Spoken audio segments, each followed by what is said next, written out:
Friends, BSF arching వచ్చి మనకు ఈగలు ఇవి 9 డేస్ లైఫ్ ఉంటుందండి. ఇవి ఎలా అంటే ఈ కట్టెలు ఎలా అంటే మనం రెడీ చేసుకుంటుంటే ఇందులో మధ్యలో గుడ్లు పెడతాయి అన్నమాట ఇవి. సో వీటి లైఫ్ వచ్చి 9 డేస్ ఉంటుంది.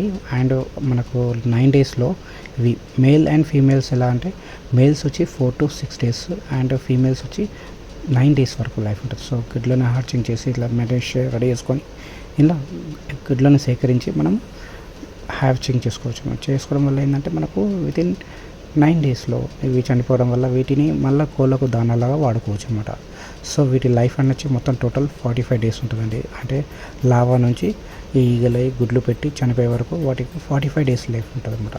సో ఇందులో ఏంటంటే మీకు 4 డేస్లో ఇవి చనిపోతాయి అండ్ 9 డేస్లో ఇవి కూడా చనిపోతాయి. అండ్ బ్రూడింగ్ కోసం మనము దానాలాగా రెడీ చేసుకొని ఇట్లా బ్రూడింగ్ హ్యాచింగ్ చేసుకోవచ్చు. మనము మెష్లో హ్యాచింగ్ చేయడం 4 డేస్లో మనకు లావా రెడీ అవుతుందండి. మరిన్ని డీటెయిల్స్ కోసం కాల్ చేయండి.